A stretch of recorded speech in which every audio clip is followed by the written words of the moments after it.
Podcast.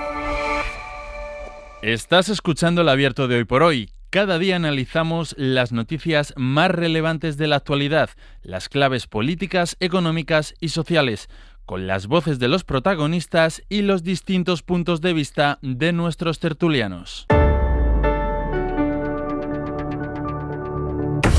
Tiempo para el análisis, tiempo para el abierto. Estamos a martes y hoy componen esta mesa de análisis Ignacio Escolar. ¿Qué tal? Muy buenos días. Buenos días, Ángels. Eduardo Madina. ¿Qué tal? Muy buenos días. Hola, Ángels. Y Mario Laurrea. Buenos días. ¿Qué tal? Muy buenos días. Enseguida vamos a toda la actualidad política, pero quiero detenerme un momento en algo que avanzaba ayer Javier Bañuelos, y era la desarticulación de una célula de un grupo de ultraderecha, neonazi, supremacista, que quería atentar en España contra políticos, contra musulmanes, inmigrantes, grupos LGTBI. El objetivo era desatar una especie de guerra racial aquí en nuestro país, en España. Javier Bañuelos, buenos días. ¿Qué tal, Ángeles? Buenos días. Bañuelos, se hacen llamar The Base, nacieron en Estados Unidos y esta era la primera célula que se había detectado aquí en España. En Europa están considerados un grupo terrorista y cuando les detuvieron ya tenían en su poder varias armas. Sí, estamos hablando, Ángels, de un grupo paramilitar neonazi que busca el colapso del sistema democrático, buscan un cambio social radical mediante actos terroristas, atentados, como dices, con el objetivo final, de imponer la supremacía blanca, impulsando esa guerra racial. Desde su fundación en 2018, The Base ha ido sembrando esa semilla del odio por todo el mundo. Tienen células paramilitares por muchos rincones del globo, desde Canadá, Sudáfrica, Australia, también Alemania, y hemos sabido que también aquí en España ellos mismos se reclutan y se adiestran militarmente en campos de entrenamiento. Jerárquicamente es una estructura muy compleja, nos dicen desde la policía, porque funciona como una red clandestina con pequeñas células operativas, por eso no es tan sencillo detectarlos. Aún así, la Policía Nacional lo ha logrado. En el caso de España tenían, como dices, todo listo para atentar, tenían armas y tenían objetivos. Además, buscaban crear nuevas células, pero no nos imaginemos, Ángeles, grandes grupos. Hablamos de células pequeñas, de un máximo de 5 personas. Querían crear nuevos grupos en el norte y en el sur de España.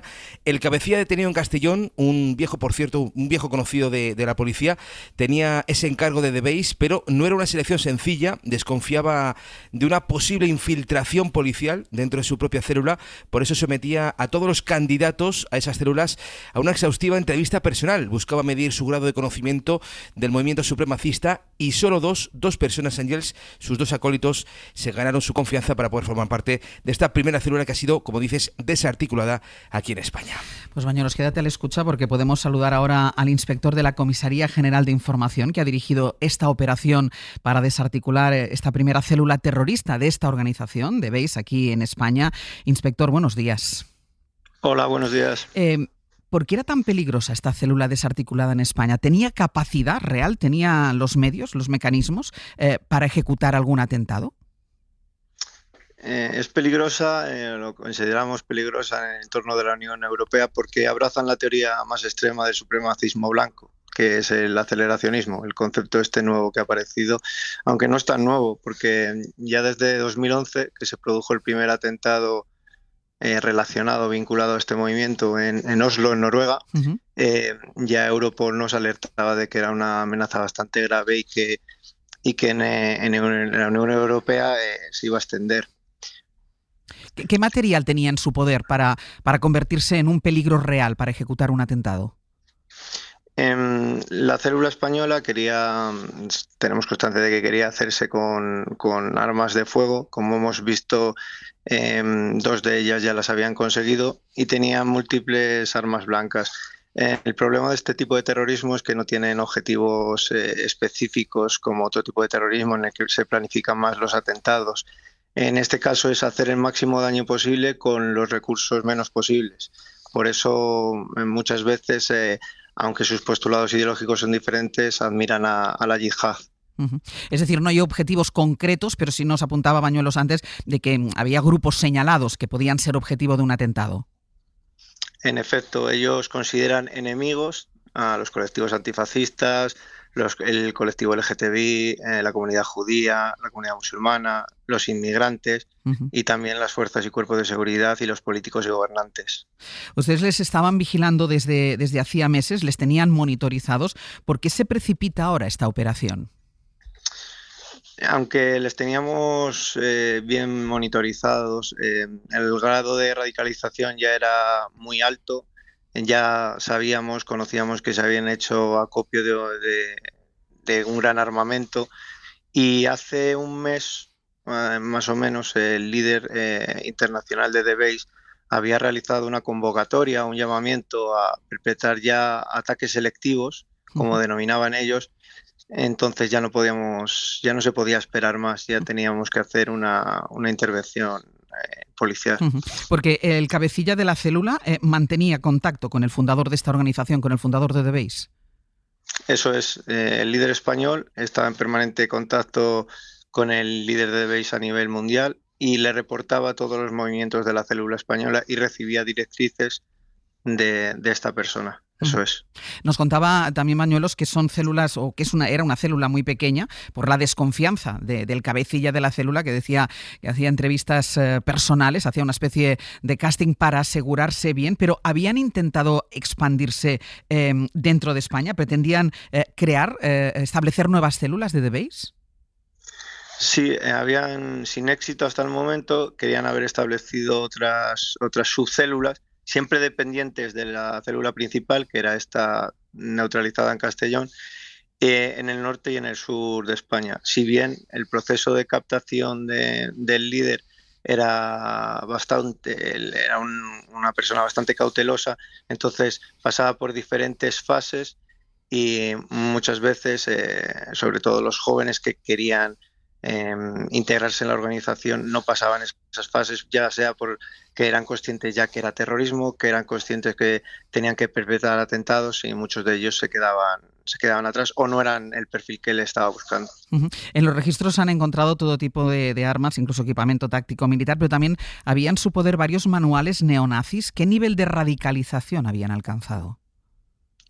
Consideramos, o la investigación nos lleva a pensar de que ya estaban totalmente radicalizados en los postulados ideológicos de The Base, que aboga por esa perpetración de atentados con el fin de acelerar ese colapso por la degeneración que ellos consideran que tiene Occidente debido al multiculturalismo, a la inmigración masiva, etcétera. Entonces ya ese ratio de alta radicalización ya lo habían alcanzado. Ya el siguiente paso sería el de cometer acciones. Hablamos de un grupo que está considerado como organización terrorista en la Unión Europea, también en Australia, también en Canadá. ¿Hay constancia de que hayan atentado en algún punto de Europa? Hay atentados vinculados al aceleracionismo. Hay varios atentados ya en Europa. Me viene a la mente el de Stefan Ballet en Alemania, o el de Tobias Rachten también en Alemania, el mencionado de Anders Breivik en Oslo, algunos de ellos muy graves con varias decenas de muertos.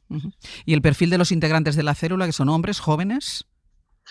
Normalmente suelen captar a jóvenes que ya sea que tengan problemas de socialización o tengan algún tipo de inestabilidad, ya sea familiar, psicológica, y los captadores buscan ese perfil. Entonces luego ya empieza lo que es ese proceso de adoctrinamiento en las posturas radicales del grupo, y van seleccionando los que sí que tienen visos de que puedan cometer acciones violentas.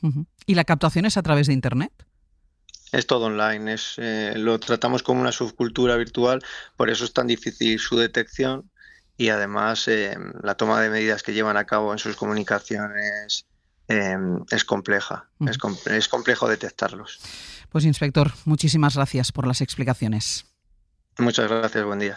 Tipo de terrorismo, con los ojos puestos en el terrorismo islamista siempre, terrorismo supremacista, intentando establecerse en España con la desarticulación de una célula formada por muy pocas personas, pero con objetivos claros y con posibilidad de atentar de una manera real. Ignacio, ¿qué te parece?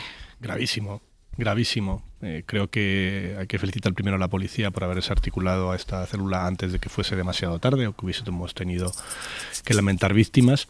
Pero desde luego es el signo de los tiempos, es cómo Internet lamentablemente está sirviendo para la radicalización de una parte de la sociedad con desinformación. Nadie se podría imaginar que movimientos de este tipo pudieran crecer, porque esta teoría es la de la familia de Mason, esta idea de provocar una guerra racial. Estamos acostumbrados a ver esto en Estados Unidos. En fin, o sea, es algo que ya lleva muchos años en marcha, y que esto haya llegado a España de esta manera y a través de estas vías es tremendamente preocupante, ¿no? Porque afortunadamente España ha sido desde el fin de ETA un país donde la violencia política estaba muy...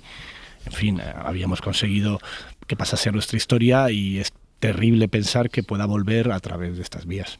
Mariola. A mí me parece esperanzador que la policía haya desmantelado, en los términos que nos ha explicado, esta célula.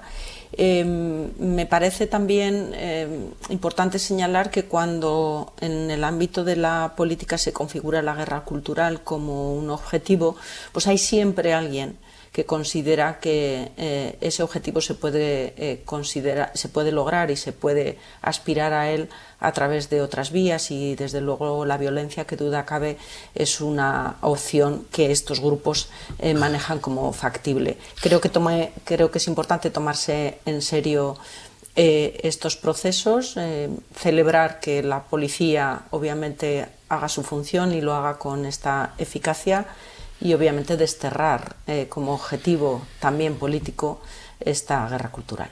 Madina. Sí, es sorprendente que este tipo de células aparezcan. Que hablemos de esto en España, ¿no? Porque que hablemos de esto en nuestro país, que a priori es un país que ya sabe el coste del terrorismo, que ha comprobado durante décadas el significado que tiene, la capacidad de daño que puede llegar a hacer, y su inutilidad aceleracionista. La utilización de esta teoría política, que tiene una orientación de derechas y una de izquierdas, ¿no? El sistema genera procesos a partir de un determinado nivel, esos procesos el sistema ya no es capaz de contenerlos, hay que acelerarlos porque resumen dentro todas sus contradicciones hasta alcanzar el límite de colapso del propio sistema. Utilizar esta teorización para, en el fondo, pretender que sus ideas valgan más que algunas vidas, no deja de ser el mismo ejercicio de siempre, el de los que creen que sus ideas valen más que nuestras vidas. Ha sucedido más veces, sucedió el 11M hace mucho tiempo en Atocha, en Madrid, ha sucedido durante mucho tiempo con ETA. El terrorismo lo conocemos bien en este país, y en el fondo es tan solo eso, gente que cree que su marco ideológico, su manera de pensar tiene más valor que la manera de vivir que tienen otros. Por ejemplo, el colectivo LGTBI, por ejemplo, las personas que han nacido en otros países, por ejemplo, las personas que han venido a vivir a este país viniendo de otras latitudes, por ejemplo, los políticos gobernantes, por ejemplo, todo aquello que ellos creen que tiene menos valor que sus propias ideas, ¿no? Así que, por mucha vacuna que tengamos, nunca es tarde para reivindicar valores democráticos de convivencia, de igualdad, de ciudadanía, de libertad. Yo creo que cada vez que vemos noticia como esta, Ángels, a mí me viene todo el rato a la memoria el extraordinario valor de la democracia, de la convivencia y de la aceptación mutua de un espacio compartido, en este caso un país que se llama España, ¿no? Y por viejas que parezcan estas palabras y por acostumbrados que estemos a escucharlas, pues de un tiempo a esta parte y hoy por la mañana un poco más, en mi opinión siguen teniendo el mismo valor. Por eso hay que seguir luchando y batallando por ello.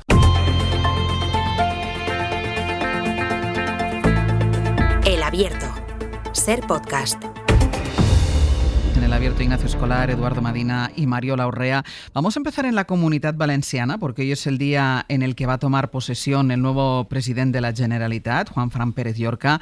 Es una imagen con la que el Partido Popular espera ya apartar el foco definitivamente de Carlos Mazón, que ya saben seguirá siendo diputado, pero en las últimas horas el Grupo Popular en les Corts Valencianas ha hecho un movimiento que vuelve a poner el foco en el expresident Radio Valencia. Ana Talens, bon dia. Bon dia, Àngels. Ha designado el Partido Popular a Carlos Mazón portavoz en una de las comisiones de les Corts. Eso supone que va a ingresar cada mes 634 euros más de salario. Lo registraron ayer, el día antes de la toma de posesión de Juanfran Pérez Llorca. Lo llamativo ya no es solo esta subidita de sueldo, y es que es además a cambio de nada, porque la comisión que va a presidir Mazón y por la que recibirá 8.800 euros brutos al año es una comisión, Ana, que solo se ha reunido una vez en los últimos 5 años. Sí, y no lo ha hecho ni una sola vez en esta legislatura de la que llevamos ya 2 años y medio. Esa comisión del reglamento de la Cámara es la que aborda las peticiones de modificación de las normas de funcionamiento, pero apenas tiene actividad.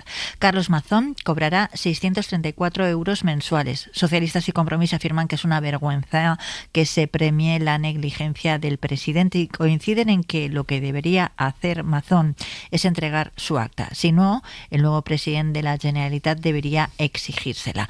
Pérez Llorca jura esta mañana a su cargo en les Corts Valencianes, a las que va a leer una proposición de gobierno. Ayer, además, Ana, declaró el jefe de gabinete de Mazón en la comisión que investiga la DANA en el Congreso de los Diputados.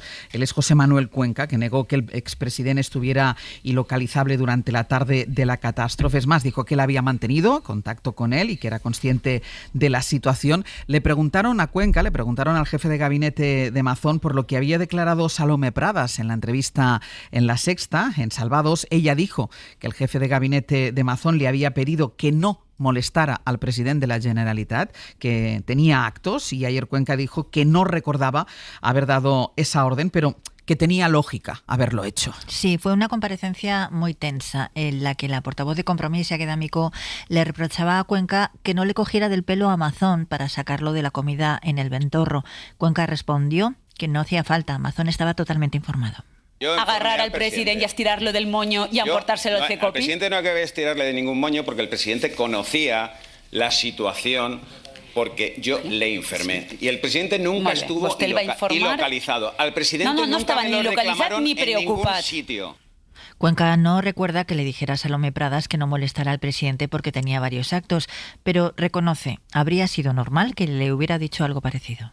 Que yo no recuerdo en absoluto esa conversación. Vale, pues usted no recuerda que le dijera a la señora Pradas... Que revisando el listado, ese día yo hablé con ella, la llamé a las 13:20 horas. La agenda pública del presidente a esa hora tenía un acto en la Consellería, de Sanidad. Iba a empezar otro a las 14 horas en el Palau de la Generalitat con los sindicatos. Es normal que yo le hubiera dicho a la consellera que como tenía esos actos, me llamara a mí. También reveló que en ningún momento la consellera investigada, Salomé Pradas, le dijera que no podía contactar con el presidente ni le pidió la presencia de Mazón en el CECOPI. En la comparecencia, el diputado Alberto Ibáñez también le preguntó por la filtración de un audio manipulado.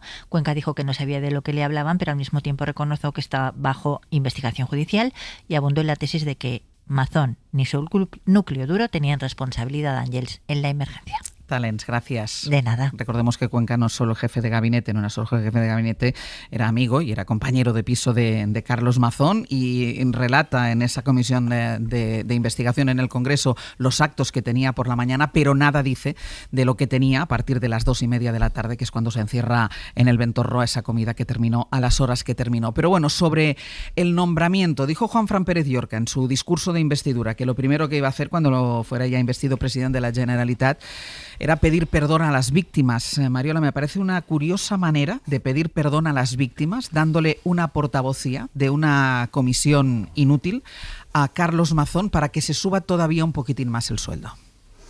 Efectivamente, lo que tiene que hacer el nuevo presidente de Valencia es explicar cómo va a hacer para dominar la agenda y que no se la imponga Vox, que este es el gran desafío que tiene por delante. Y en relación con la decisión adoptada respecto de Carlos Mazón, yo creo que hay que hablar de una categoría de políticos que a mí me parece interesante calificar como políticos fardo, que son políticos sin oficio ni beneficio, que cuando abandonan el cargo que estaban asumiendo con absoluta irresponsabilidad en los términos que estamos analizando en el caso de Carlos Mazón, el partido político al que pertenecen tienen que darle una salida para que no moleste y para que pueda seguir gobernando su vida, porque son políticos fardo, porque no tienen ni oficio ni beneficio. Y creo que este es uno de los dramas que percibimos en la política y que ahora estamos analizando el caso de Carlos Mazón, pero que creo que debemos prestarle atención porque la ciudadanía por este tipo de cosas es por las que a veces acaban haciendo esas expresiones y esas manifestaciones de trazo grueso de todos son iguales, que obviamente no lo son, y la política no es un servicio público, sino es cómo hacer que, en este caso, Valencia se ponga a tu servicio. Y creo que esta reflexión conviene no perderla de vista cuando hablamos también de la desafección de la ciudadanía, porque tiene algunos puntos en los que, hombre, es razonable fijarse y es razonable ofrecer soluciones si queremos volver a dignificar el ámbito de la política como el instrumento más importante para la transformación social. Lo que pasa es que en este caso el político fardo es especialmente sangrante porque detrás hay 229 muertos. Hay una inutilidad, una inutilidad en la gestión, pero en este caso una inutilidad en la gestión que ha tenido consecuencias tremendas. Esto, digamos, es la expresión supina del político fardo. El político fardo se convierte así especialmente cuando deja de asumir esa responsabilidad. En este caso se le invita a marcharse y obviamente la pregunta que hace el partido es: ¿y ahora qué hacemos con él? Edu. Sí, es curioso porque desde la Dana hasta la actualidad, a lo largo de todo este año, es muy difícil entender prácticamente cada paso de los que ha ido dando el Partido Popular de la Comunidad Valenciana, la Generalitat en manos del Partido Popular de la Comunidad Valenciana. Yo particularmente, como observador exterior y como jubilado de la actividad política, no soy capaz de entender prácticamente ninguno, por no decir ninguno, ¿no? Casi que si contratas a tu peor enemigo para que te diseñe lo que hay que hacer, te lo hace muy bien. Todo está mal hecho. Y el final, casi que es bastante evidente que una persona que ha tenido el juicio social que ha tenido ya la gestión de la Generalitat, la valoración que de la responsabilidad del señor Mazón tiene ya hecha todo el mundo, hecha y más que hecha, consolidada, asentada, consensuada amplísimamente, más allá, no solo en la sociedad valenciana, sino incluso más allá, lo último que tienes que hacer es dejarle de diputado y nombrarle algo para cobrar más. Es justo lo último que hay que hacer. Tienes que sellar un día una pincelada, un instante de dignidad, un paso digno. Un paso digno en el sentido de algo bien hecho. Después de tanto mal hecho, algo bien hecho. Y esto es básicamente una dimisión y una salida de un plano institucional, porque es más que evidente que la labor parlamentaria del señor Mazón va a ser ninguna. Va a generar un efecto recuerdo en la Cámara de todo lo que hizo mal. Va a generar para el propio PP un efecto recuerdo de una factura histórica que ha quedado ya para siempre marcada en la trazabilidad y en el currículum del propio PP en la Comunidad Valenciana. No va a tener una labor destacada como legislador en las Cortes de la Comunidad Valenciana, ni como interpretador de la realidad, ni del futuro de la sociedad valenciana. No hay nada de eso. Hay un sueldo un poco más alto. Un sueldo un poco más alto ante la mirada atónita de la gente que perdió familiares en los días de la Dana, en las horas dramáticas de la Dana, y que asiste atónita a estas decisiones que toma el Partido Popular. Entonces, en línea de lo que dice Mariola, que lo comparto, hay veces que los propios partidos elaboran pasos, procesos y toman decisiones, pues que generan una enorme distancia con esos partidos. A mí, si hay que poner ejemplos, pues últimamente tenemos unos cuantos, ¿no? Pero este sin duda destaca de manera clara entre todos ellos. A mí me parece muy grave, primero porque la primera decisión que tenía que tomar el Partido Popular era si lo mantenía dentro del partido. Dentro del partido, si ya con este currículum era suficiente como para no retirarle la militancia. No solo hacen eso, sino que no le invitan a que abandone las Cortes Valencianas, que es algo que también podrían haber hecho, decirle: oye, no eres bienvenido aquí. Y lo que hacen es defenderle, pero defenderle y además premiarle con un sueldo extra por los servicios prestados, ¿no? Por lo bien que lo ha hecho. Esto que en los militares hablan de no dejar un solo soldado atrás, ¿no? O sea, da igual lo que hayas hecho, da igual lo que haya pasado, aquí te vamos a proteger, ¿no? Porque es evidente que la razón por la cual Mazón sigue dentro de la Asamblea del Parlamento valenciano no es solamente para que tenga un sueldo, sino también para protegerle de esos problemas con la justicia que sin duda tendría si no siguiese siendo un aforado. O sea, sin duda tendría que responder ante mucho de lo que ha ocurrido y ante todas estas acusaciones de los representantes de estas víctimas, de estos cientos de víctimas, por su gestión en esos días, que cada vez está más desnuda. Yo creo que ya no hay ninguna duda de qué hacía, cuándo lo hacía y dónde lo hacía. La única duda es cómo es posible que haya tardado tanto en irse. ¿Cómo es posible que le aplaudieran en su partido cuando iba allí como un héroe? ¿Cómo es posible incluso que el día que dimite Feijóo nos cuente a todos que él en realidad hubiese preferido que dijese simplemente que no iba a repetir como candidato, pero que se quedase, porque era mucho más cómodo eso que pasar por debajo del futbolín que pedía Vox en la siguiente investidura, ¿no? Que por cierto, demasiado barato le ha salido, porque ha tenido la suerte el Partido Popular Valenciano de que coincida lo de Pérez Llorca con la entrada en prisión de José Luis Ábalos. Pero en fin, que sigue siendo gravísimo. Tenemos a un presidente de la Generalitat Valenciana diciendo que es que hay que abolir los sistemas que está poniendo en marcha la Unión Europea, el plan verde de la Unión Europea contra el cambio climático. Y le tenemos también diciendo burradas sobre los inmigrantes, y al mismo tiempo tenemos al PP protegiendo a Mazón y subiéndole el sueldo.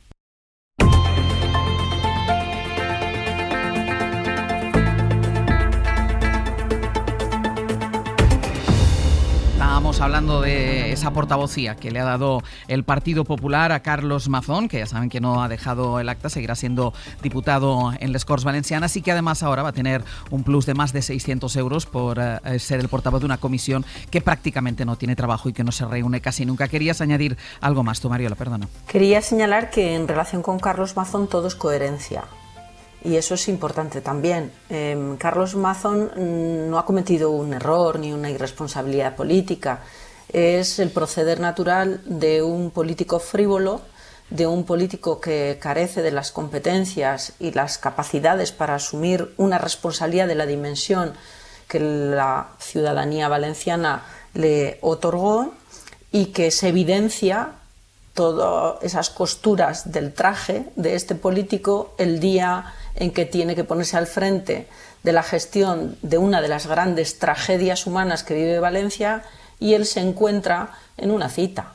Él se encuentra en sus asuntos y además perfectamente planificado todo. Ya había dado la orden a sus equipos más directos de que no se le molestara, porque él estaba en sus cosas, mientras más de 200 personas morían ahogadas.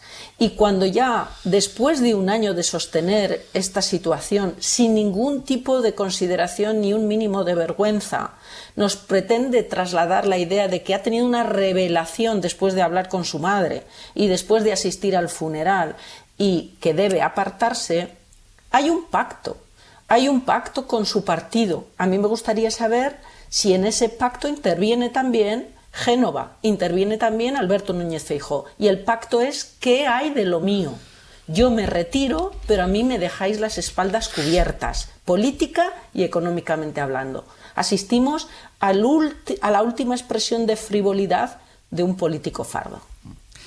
Toma posesión hoy Juanfran Pérez Llorca, que recordemos fue la persona que posibilitó el primer pacto del Partido Popular con Vox en esas elecciones que después dificultaron el camino de Alberto Núñez Feijóo a la presidencia, y es la misma persona que en su discurso de investidura ha aceptado, y a pesar de que no hemos visto los puntos del acuerdo entre PP y Vox, pero verbalizó Juanfran Pérez Llorca el ideario, la agenda de Vox, de la ultraderecha, sin ningún tipo de pudor en la tribuna de oradores de les Corts Valencianas. Esto en Valencia, porque después, cuando se traslada a nivel nacional, empiezan a mostrar, y hay que tener en cuenta ese ciclo electoral que empieza con las elecciones en Extremadura el día 21, a nivel nacional PP y Vox empiezan a escenificar sus desacuerdos. Julia Molina, buenos días. Buenos días. Porque ayer Vox volvió a su discurso contra el Partido Popular, lo ha hecho antes otras veces, anticipó algo de esto cuando convocó a través de la organización Revuelta una protesta paralela a la que había convocado el Partido Popular este domingo pasado. Empieza a cundir una especie de sentimiento de competencia en el que la ultraderecha quiere presionar a Feijóo y le quiere seguir achicando el espacio. Ahora le reta y le reprocha dedicarse a manifestaciones en lugar de hacer lo que tiene que hacer, le dice, que es presentar una moción de censura. Sí, la tregua ha durado poco porque hace solo 5 días que pactaron en Valencia, pero con las elecciones extremeñas a la vuelta de la esquina, en el PP y en Vox pelean por liderar la oposición más dura contra Sánchez. Abascal sostiene que Feijóo está en el inmovilismo y que tiene que pasar a la acción. Todo mi reproche a los dirigentes del Partido Popular que estafan a los españoles y que convocan manifestaciones que solo sirven pues para que nos demos el gusto, enarbolemos nuestras banderas, pero en realidad no sirven para echar a Pedro Sánchez a la calle. El Partido Popular tiene otros instrumentos a los que ha renunciado y que Vox ha hecho uso de ellos durante estos últimos años. Me estoy refiriendo a la moción de censura. Pero en Génova no están dispuestos a activar la máquina de la moción si no tienen asegurados los apoyos. ¿Tenemos votos? No. ¿Vamos a hacer una moción de censura abocada al fracaso para darle oxígeno a Pedro Sánchez? Tampoco. En el PP también quieren marcar distancias con la ultraderecha. Feijóo ha optado durante mucho tiempo por no mencionar a Vox, pero el domingo arremetió contra ellos. Los acusó en el mitin de Madrid de hacerle una pinza con el PSOE. Ayer Abascal le respondía que a Vox el PP le hace la tenaza. ¿A qué pinza se refiere el señor Feijóo? ¿A qué pinza? ¿Por qué estafa a los españoles? ¿Por qué les engaña? ¿Por qué acusa a Vox de algo que Vox no hace y él hace a lo bestia?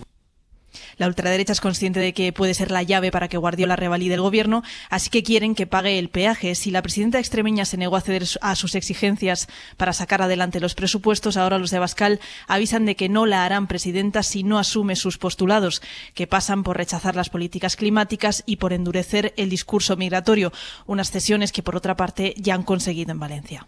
Julia, gracias. A vosotros. Claro, es que Eduardo, está crecido Vox, tiene motivos por esas cesiones en Valencia que hablaba ahora Julia, por lo que dicen las encuestas, y claro, le va achicando el espacio al Partido Popular y cada vez deja más a Alberto Núñez Feijóo en un papel, diríamos, más patético.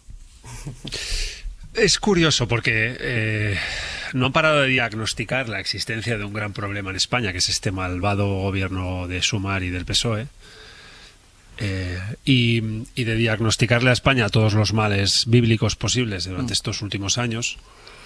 Y les ha sucedido que por su compuerta derecha se les ha escapado un volumen sustancial de voto, ¿no? Un partido con mucho ante lo que protestar, pero a priori con poca capacidad de arreglar nada. Todavía no le hemos visto arreglar ninguna tuerca rota a Vox de la democracia en los últimos años, desde que existe.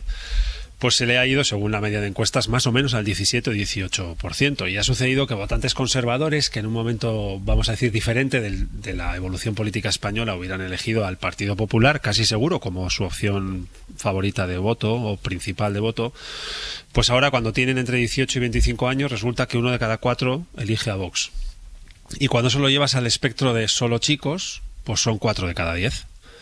Y ahí es todo el caudal, todo el grifo abierto de energía electoral que el Partido Popular, teniendo tanta la razón todos los días, el señor Tellado, la señora Ayuso, los dirigentes más escorados a la derecha del Partido Popular, gritando tanto, hablando tan alto, utilizando siempre las mayúsculas para expresarse en política, resulta que no han parado de alimentar lo que tenían a su derecha, y hoy resulta que son incapaces de gobernar en prácticamente ninguna comunidad autónoma, sin contar de una o de otra manera con el partido que dirige el señor Santiago Abascal. Así que creo que la primera prueba la vamos a ver en Extremadura. Si las encuestas se acercan en esta primera, vamos a decir, primer cruce, ¿no?, de primera eliminatoria de la línea o de la sucesión de elecciones autonómicas que vamos a ver, luego presumiblemente irá Castilla y León, Aragón, Andalucía, en algún momento del 26 veremos todo eso, pues ya veremos cómo, si finalmente aciertan, a la señora Guardiola le van a hacer falta los votos de Santiago Abascal y de su partido en Extremadura. La gran pregunta es, ¿qué va a hacer ahí? ¿Qué factura va a estar dispuesto a pagar? La misma que ha pagado en la Comunidad Valenciana para revalidar el nuevo mandato del señor Pérez Llorca tras la dimisión de Mazón, ¿o se va a plantar como dio la sensación de querer plantarse al principio, hace ahora 2 años, para luego desdecirse y pactar todo lo que dijo que nunca pactaría? Hay una trampa autoimpuesta y en parte viene por su desinstitucionalización. El Partido Popular ha elegido la protesta, el templo de Devop, antes que, desde una óptica institucional, hacer suyos los problemas del país para intentar colaborar con su fuerza electoral. No se nos olvide que es el primer grupo de la Cámara. Podría darle una utilidad mayor a la fuerza que tiene en términos de escaños en el Congreso de los Diputados. Ha elegido el grito, ha elegido la protesta. Por los resultados ahí los tiene. Ignacio. Cuando el PP dice que sería frustrada la moción de censura, dice que sería un esfuerzo baldío y que no conseguirían su objetivo, la pregunta es, ¿y lo van a lograr así, sacando manifestaciones cada tanto? Yo creo que tampoco, ¿no? Y creo que al final el Partido Popular está en una situación bastante complicada, donde primero se ha quedado sin rango dinámico para subir el tono, llevan diciendo el apocalipsis desde hace mucho tiempo. Segundo, ese discurso solo le ha servido para alimentar cada vez más a Vox, y aunque la derecha y la extrema derecha cada vez tengan más votos y sean mayoría ahora, tienen un problema, que es que en España, cuando el segundo partido de un bloque está por encima del 20%, empieza a haber chirridos en la ley electoral, empieza a haber problemas de no eficiencia en la ley electoral. Le interesa mucho al PP, desde luego, que Vox esté entre el 10 y el 15, pero cuando empieza a subir esa cifra, no más. Ya hay un problema. Para empezar, que es muy probable que el Partido Socialista sea primera fuerza en muchísimos territorios y que eso tenga un premio, pero no para el bloque de la derecha, sino para el bloque de la izquierda.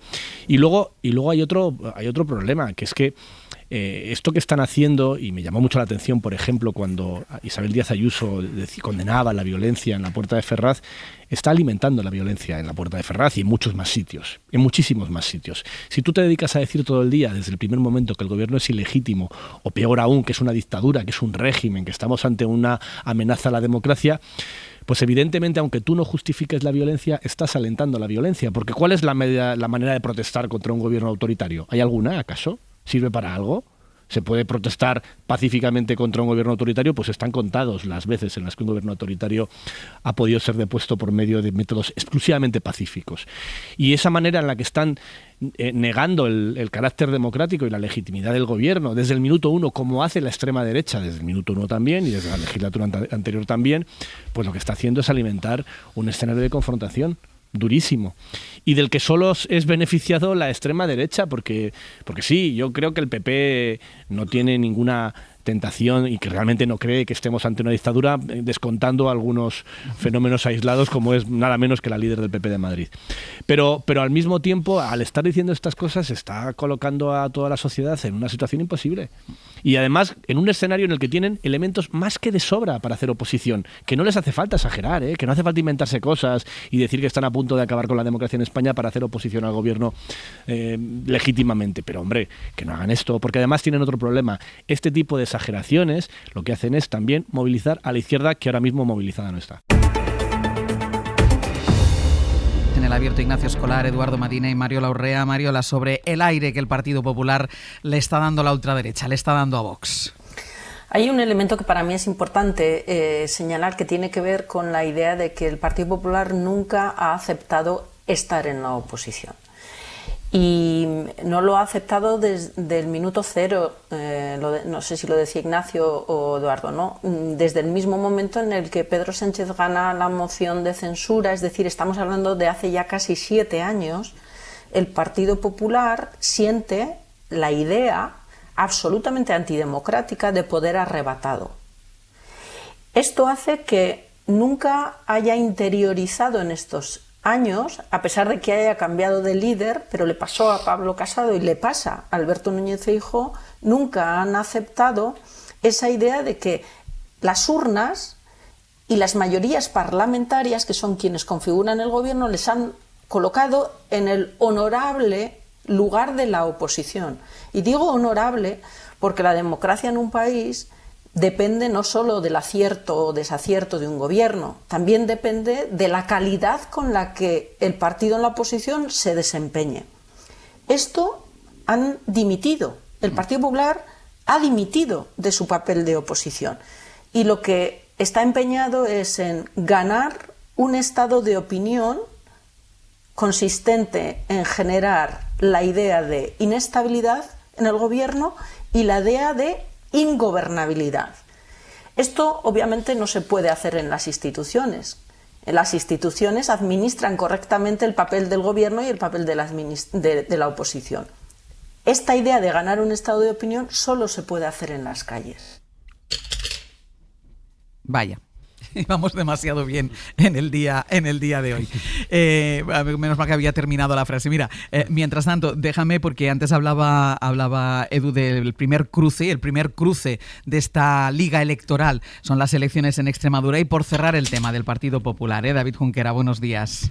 Hola, ¿qué tal? Buenos días. Porque se acerca ya el inicio de la campaña, estamos en pre-campaña, pero se inicia ya el inicio de la campaña electoral para las autonómicas en Extremadura, y el primer movimiento del Partido Popular ha sido citar a Santos Cerdán en la comisión del Senado que investiga el caso Koldo. Tendrá que declarar el próximo 17 de diciembre, es decir, a apenas 4 días de las elecciones, pero también quiere que comparezca el hijo de José Luis Ábalos, que está dando entrevistas a todo el mundo a quien se las pide, pero que en unas declaraciones al Mundo dijo que el propio Cerdán le ofreció un cheque en blanco a su padre para que guardara silencio. Bueno, en definitiva, que en Génova, Junquera compran todo lo que apunte contra el gobierno y al PSOE para seguir presionando.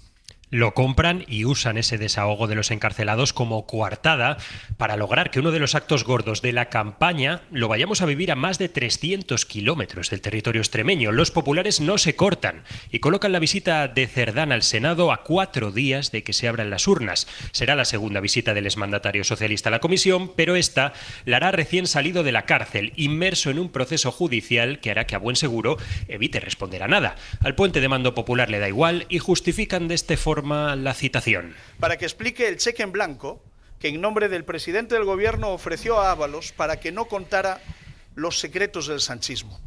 Tellado deja claro que Génova le compra toda la mercancía a los recién entrados en prisión, Koldo, Ábalos y su entorno.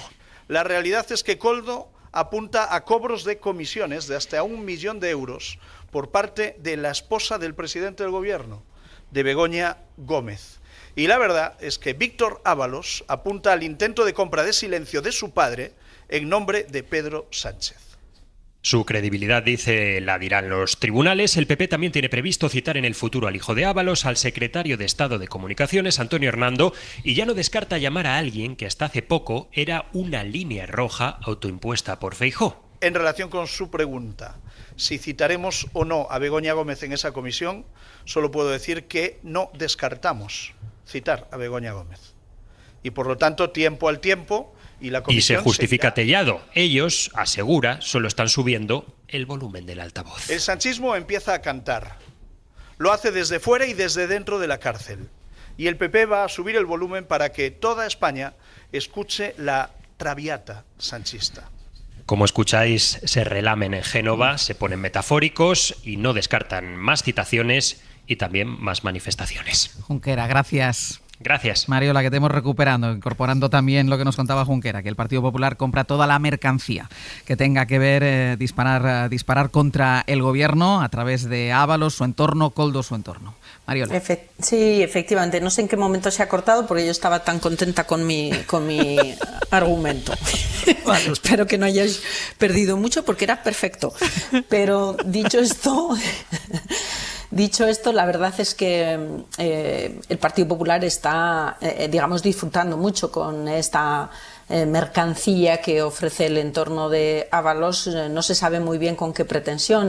Entiendo que también sigue la lógica en este sentido de Carlos Mazón, ¿no? de intentar aspirar a proteger un escenario relacionado con su vida y su familia. Pero aquí hay un papel diferente en relación con el Partido Socialista, que fue quien le solicitó la entrega del acta y obviamente no le provocó, digamos, un colchón que probablemente es el que le genera ahora esta inquietud. Es una pena que en el ámbito de la política también tengamos que asistir a esta degradación, pero obviamente el Partido Popular chapotea de gusto en este fango. Es que compra Ignacio, toda la mercancía que se publica, que se dice sin comprobar si es verdad, si es mentira, si ha habido desmentidos, nada, le da igual. El Partido Popular utiliza los argumentos de algunos medios de comunicación, de informaciones que aparecen en algunos, vamos a llamar, en algunas webs, para crear el argumentario en contra del gobierno. Sí, esto se basa básicamente en que alguien que está pendiente de una condena de más de 20 años de prisión y que está ya en prisión preventiva, pues se convierte en alguien totalmente creíble a ojos del Partido Popular, diga lo que diga, incluso cuando lo que dice entra en contradicción con todo lo que sabemos en muchos ámbitos. Hay un montón de mentiras, pero quiero centrarme solo en una muy concreta, que es el tema de Europa. Según está diciendo ahora Ábalos, el propio Ábalos y su hijo, resulta que es que aquí hubo alguien que se forró, que fue Begoña Gómez, que se llevó hasta 1 millón de euros en comisiones. Bueno, lo que sabemos de esa historia, primero, que ha habido una investigación judicial y creo que son 3 o 4 las ocasiones en las que ha sido archivado, porque no hay una sola prueba de nada ni lejanamente parecido. Y luego también sabemos que gracias a los WhatsApps entre Pedro Sánchez y Ábalos, que el propio Ábalos difundió, y que filtró a medios de comunicación, vimos lo que hablaron entre ellos, entre el presidente del gobierno y el entonces su ministro, sobre ese rescate a Air Europa. Y básicamente lo que le decía Sánchez a Ábalos, citando a un amigo suyo que le había dado una recomendación y decía, mira lo que me cuentan, era, ojo, que es que en Air Europa el gestor no es muy bueno. Ponía en duda la capacidad del gestor, de Javier Hidalgo, para llevar adelante la compañía y su recelo a aprobar ese rescate, porque la manera de gestionar la compañía pues no parecía la más adecuada. Por cierto, es un rescate que ya se ha devuelto, o sea que ya se puso en marcha, se aplicó, igual que se hizo en toda Europa occidental con las aerolíneas, básicamente porque el Estado les había prohibido operar, y era razonable que los Estados, y lo hicieron igual en todos los países de la Unión Europea, tenían que ayudar a unas compañías que les habías prohibido legalmente por una orden de tu propio gobierno que operasen, que volaran. Y entonces se puso en marcha en todos los países de la Unión Europea rescates con dinero público para evitar que esas compañías quebraran, porque ninguna compañía de estas características, con los costes además y el enorme inmovilizado que tiene una aerolínea, puede sobrevivir a estar semanas y semanas sin trabajar y sin cobrar absolutamente nada. Pues ahora pretenden convertir esta historia en una operación en la que la propia Begoña Gómez estuvo ahí intermediando. En fin, es todo un disparate absoluto, pero como esto podemos ir una por una con casi todas las afirmaciones. E insisto en lo que decía antes, ¿qué necesidad tiene el PP de meterse a dar crédito a estos bulos? Cuando ya hay material más que de sobra. Motivos para la crítica este gobierno tiene. El secretario de Organización, que el siguiente también acabó en la cárcel, que era el ministro con mayor presupuesto de ese gobierno, que era además, incluso para todavía más escarnio, la persona que en el estrado defendió la moción de censura contra Rajoy, contra la corrupción. ¿Qué más necesita el PP para hacer oposición? ¿Tiene que inventarse cosas además? Porque ha renunciado a hacer oposición. Lo que quiere es generar un estado de opinión de colapso del gobierno. Y esto obviamente se consigue no con argumentos jurídicamente sólidos o políticamente sofisticados, sino con el chapoteo en el fango ahora de Ábalos y del entorno familiar de Ábalos. Dejadme que avance, porque de Ábalos acaba de hablar el presidente del gobierno, Pedro Sánchez, en algo inédito, porque ha concedido dos entrevistas seguidas, una a las 8:30 en RAC1 con Jordi Basté y una a partir de las 9 en el Café de Ideas de Gemma Nierga a las 9 de la mañana, dos medios catalanes y con un objetivo claro. Guillermo Lerma, buenos días. ¿Qué tal? Buenos días, Un Ángels. objetivo claro, que es mandar un mensaje a Junts para la reconciliación. Y en este mensaje va la asunción por parte del gobierno de no haber cumplido con algunas de las peticiones de los independentistas catalanes. Sí, lo ha reconocido el presidente del gobierno en las dos entrevistas que ha concedido esta mañana, primero en RAC1, después en Café de Ideas, el programa de Gemma Nierga en Televisión Española. Sánchez ha querido dar un primer paso para acercar posiciones con los independentistas después de la ruptura de hace unas semanas y sobre todo tras las referencias del PP a los de Puigdemont. Mientras Feijóo primero pide el voto de Junts y después los insulta, el gobierno hoy los corteja, busca la manera de destensar la relación. El presidente ha insistido en poner en valor el papel que ha jugado ese partido en esta legislatura, asegurando que muchos de los avances son gracias a ellos, y ha anunciado que el Consejo de Ministros va a aprobar un paquete de medidas con reclamaciones de los de Puigdemont, como por ejemplo facilitar las inversiones a los ayuntamientos o crear una partida que ayuda a los propietarios ante impagos en casos de alquileres de personas jóvenes o familias vulnerables. Son demandas importantes a nivel local, pero que políticamente son menores, porque el propio presidente admite que lo relevante, como la aplicación de la amnistía, la reforma de la financiación o incluso esa posible foto con Puigdemont, aún no puede materializarse. Aún así, Sánchez se ha comprometido a seguir trabajando para llevar a cabo esos compromisos, aunque Junts haya dado por rotas las negociaciones con el PSOE.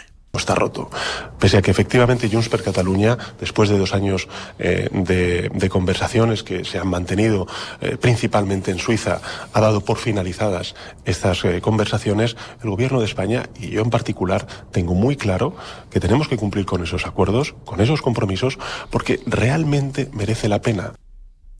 el presidente del gobierno Ángels, que sobre el horizonte de la legislatura, en lo que influye evidentemente también esa posición de Junts, ha querido dejar claro que las elecciones serán en 2027 y que el gobierno tiene elementos y argumentos para seguir adelante pese a haber perdido la mayoría en el Congreso de los Diputados. Se ha comprometido a seguir trabajando con los independentistas para restablecer esa relación en los próximos meses. También le han preguntado, Guille, en las dos entrevistas por Ábalos, pero sobre todo por esta estrategia de defensa de Ábalos, que sea primero él antes de entrar en la cárcel y después su entorno, su hijo, quien está hablando ahora, que vaya disparando contra el presidente del gobierno y todo su entorno. ¿Qué es lo que ha dicho? Pues es llamativo que el presidente Ángels ha querido distanciarse de la figura del que fuera su exministro y su hombre de confianza durante casi una década. Ha querido distanciarse al menos en el plano personal. Confianza política en él, que la tuve, no la niego, es evidente, y otra cosa es que desde el punto de vista personal era un gran desconocido para mí. Un gran desconocido para mí. Ha defendido el jefe del Ejecutivo la reacción del PSOE ante los escándalos y los casos de corrupción que han afectado a su partido y a su gobierno, y se ha referido a ese cambio de estrategia de Ábalos, que en los últimos días está lanzando acusaciones contra el partido y el gobierno del que formó parte. Ha reiterado esa idea de que el Ejecutivo no va a aceptar chantajes de nadie. ¿Tiene miedo de lo que pueda contar Ábalos? Insisto, si es que no vamos a aceptar ninguna amenaza, ningún chantaje. Todo lo que está diciendo hasta ahora es mentira. Lo vuelvo a repetir, por supuesto que sí. Pero fíjese, todas las personas tienen derecho a defenderse. Todas las personas a respetar su presunción de inocencia. Pero lo que no tienen derecho es a esparcir pues este tipo de mentiras, de bulos, de desinformación. Mentiras y bulos contra las que el gobierno no tiene previsto querellarse. Ángels ha dicho el presidente que no van a entrar en esa espiral, aunque sí que van a desmentir todas las acusaciones que dicen están lanzando tanto Ábalos como su entorno. Gracias, Guille. Hasta luego. Vamos a ir por partes. Primero por el cortejo de Pedro Sánchez a Junts, por ese reconocimiento del incumplimiento de algunas de las medidas y ese anuncio de puesta en marcha ya mañana en Consejo de Ministros de algunas medidas que habían reclamado los independentistas catalanes. ¿Esto satisface a Junts, Sastre? No, desde luego, a tenor de la primera reacción, nuestros compañeros de Ser Catalunya, del programa Aquí Catalunya, han hablado con fuentes de Junts que dicen que nada cambia después de esta respuesta de Pedro Sánchez, que dicen parecía un militante de Junts, del lo hemos cumplido todo a Junts son los más importantes y no hemos cumplido, así que ahora lo vamos a cumplir. Y responden en estas fuentes de Junts con estos dos refranes. Dicen que de buenas intenciones está hecho el infierno, y es que estoy intentando traducir esta expresión porque es gat escaldat amb aigua freda en té prou, que es así como... Gato escaldado con agua fría tiene suficiente. Efectivamente, esta sería la traducción literal. En definitiva, que en Junts, desde luego para la dirección de Junts, no cambia en absoluto esta posición política de Pedro Sánchez. En cualquier caso, Edu, ese reconocimiento del incumplimiento, destacar la importancia que tiene Junts per Catalunya, ¿no tiene la sensación que cuando más muerto está Junts per Catalunya, y las encuestas lo dicen, más aire, más respiración asistida le da al presidente del gobierno? Sí, no sé, me he perdido un poco, la verdad, con todo lo de Junts, porque creo que es un partido con el que no hay que ir a ningún lado a hacer nada. Porque ideológicamente tiene poco o nada que ver con el Partido Socialista de Cataluña y con el PSOE, porque no vino al mundo a gobernar España y por tanto no forma parte de una lógica de gobernabilidad de este país, porque tiene postulados en la frontera del racismo, porque está vigilando la aparición de un fenómeno político llamado Alianza Catalana de extrema derecha hispanófoba y racista que se está extendiendo a enorme velocidad dentro de su propio electorado, porque ideológicamente no ha hecho ni una sola aportación a la solución de ninguno de los problemas de este país, y porque sé que sin sus 7 votos la investidura no salía, pero sé que a pesar de sus 7 votos las condiciones de gobernabilidad no existen. Y esta legislatura, lo llevo repitiendo una y mil veces en el hoy por hoy, no tiene condiciones de gobernabilidad. No las tiene condiciones el debate de investidura, pero la legislatura no tiene condiciones de gobernabilidad, porque Junts forma parte de una lógica ideológica más cercana a otras latitudes políticas. Y forzarlo da error. Forzarlo una vez dio error grave, y volver a forzarlo puede dar todavía un error mayor, ¿no? En las circunstancias actuales intuyo que el esfuerzo del gobierno está en darle continuidad a esta legislatura, llegar hasta el 2027 en la medida en que se pueda,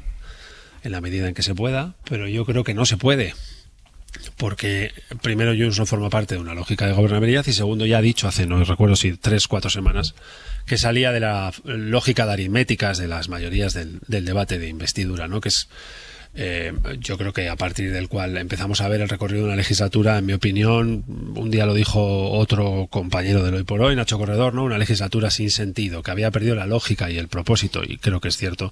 Bueno, en mi opinión no la tuvo nunca, y creo que si en algún momento la dejó intuir en alguna votación, en algún instante, en todo lo que tuvo que ver con el Parlamento, pues yo creo que la ha perdido por el camino. Así que bueno, supongo que tiene que ver con eso, pero vamos... en fin, no sé si esos esfuerzos serán esfuerzos eficientes o esfuerzos baldíos. Ignacio.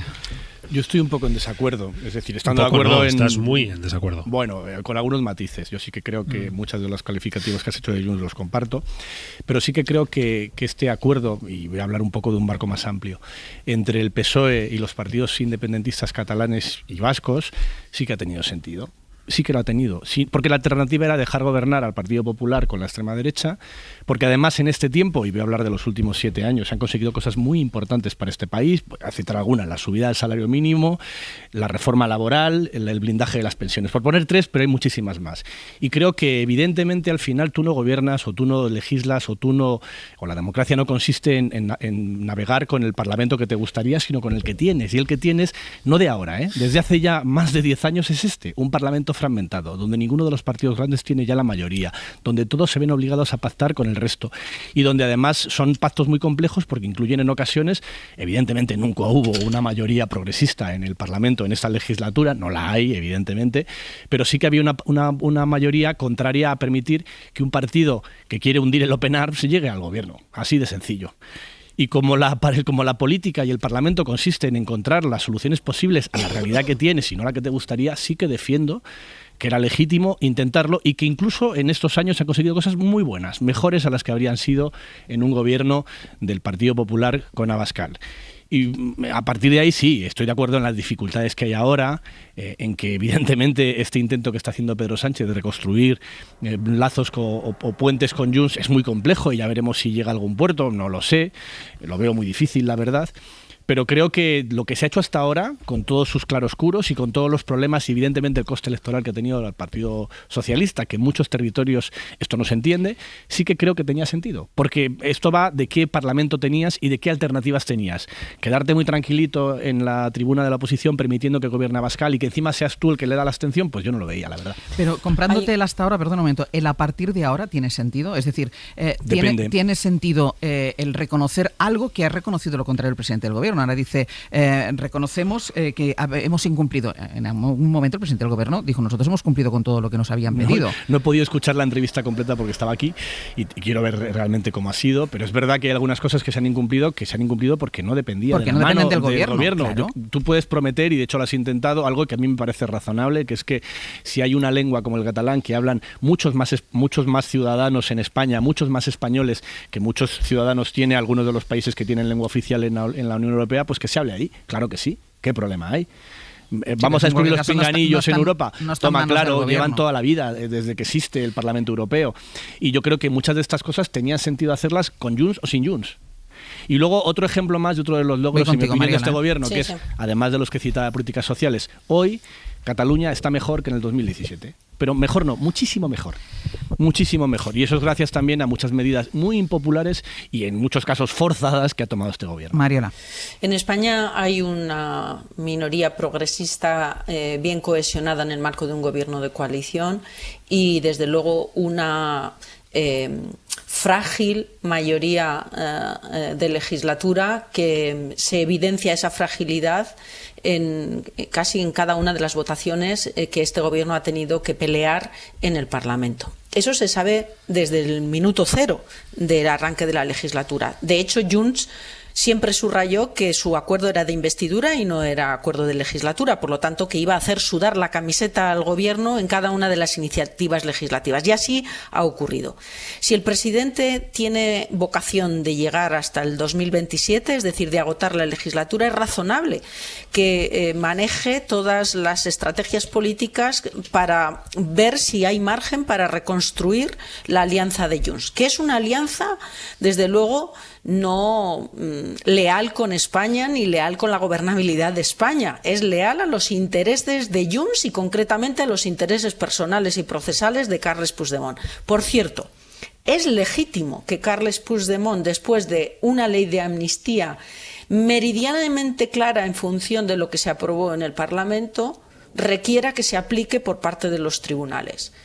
Cuando eso no se está haciendo, los tribunales encargados de aplicar la ley de amnistía para Carles Puigdemont están desoyendo el mandato imperativo y democrático del Parlamento, y esto también hay que recordarlo, junto con la deslealtad de Junts, que no tiene lealtad que no pase por la defensa estricta de sus intereses. Pero ahora no vamos a descubrir ni el egoísmo ni la falta de compromiso con la gobernabilidad de España de un partido que nunca ha manifestado estos elementos. A mí me parece razonable que el presidente teste si hay margen para reconstruir esta alianza y si no, qué duda cabe que llegar al 27 va a ser un escenario político irreal.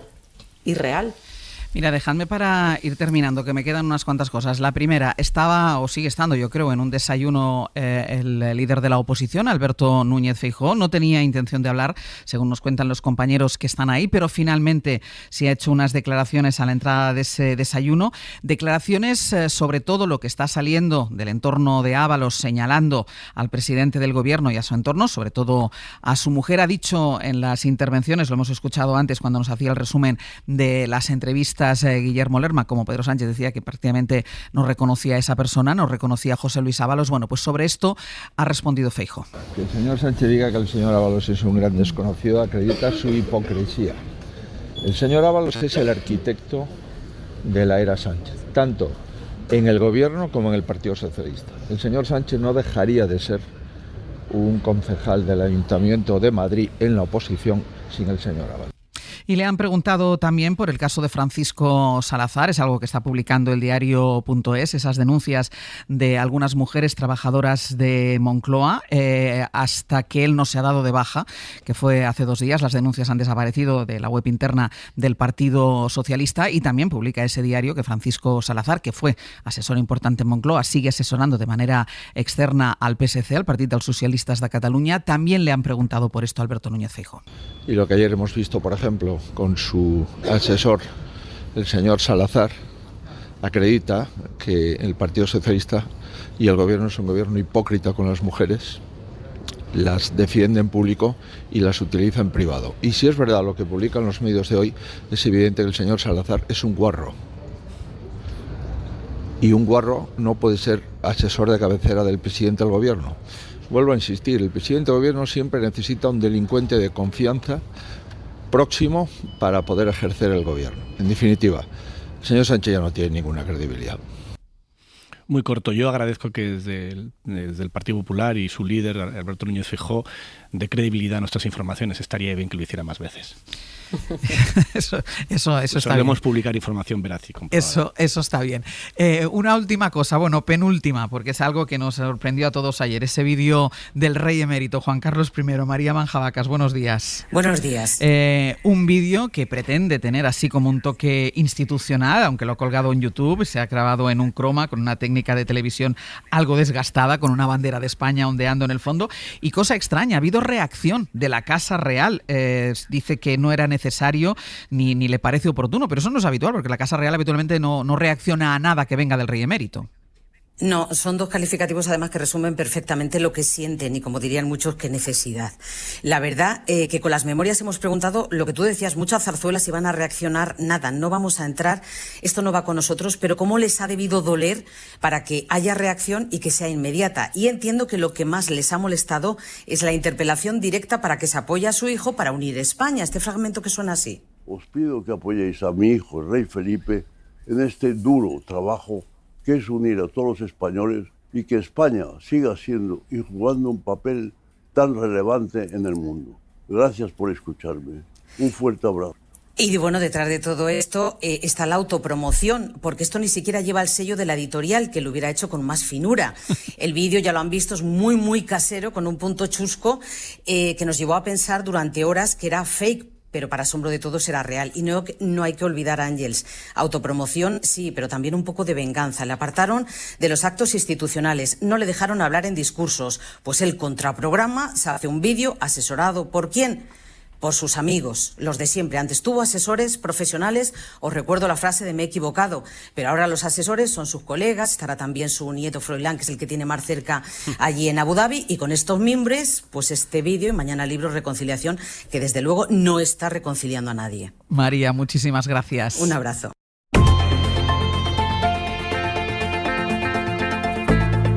El Abierto. Ser Podcast. Noviembre cerró con menos paro y menos trabajadores. España perdió 14.300 cotizantes en un mes de tránsito entre el final de verano y con el inicio de las contrataciones navideñas, que en la mayoría de los casos, Estefanía, están a la vuelta de la esquina. Sí, noviembre trata de buscar el equilibrio para que el saldo salga positivo, pero no termina de lograrlo. Y es que remontar las 116.000 bajas de la hostelería es muy complicado, a pesar de que la mayoría de las actividades han contratado este mes. En pleno noviembre, el sector educativo ha contratado a 30.000 profesionales y el comercio a 24.000. Acabamos de dejar atrás el Black Friday y tú decías, Ángels, las contrataciones navideñas ya están aquí. Pues bien, en esta época de regalos y envíos en la que estamos, hay un sector que crece a un ritmo muy superior a la media, un 8% en los últimos 12 meses. Es el transporte y el almacenamiento. En definitiva, la logística, que cuenta con 70.000 empleados más que hace un año. El paro ha bajado en 18.000 personas. Estamos en este momento en los 2.400.000 parados. Es la cifra más baja desde el año 2007. Gracias, Estefanía. Hasta luego.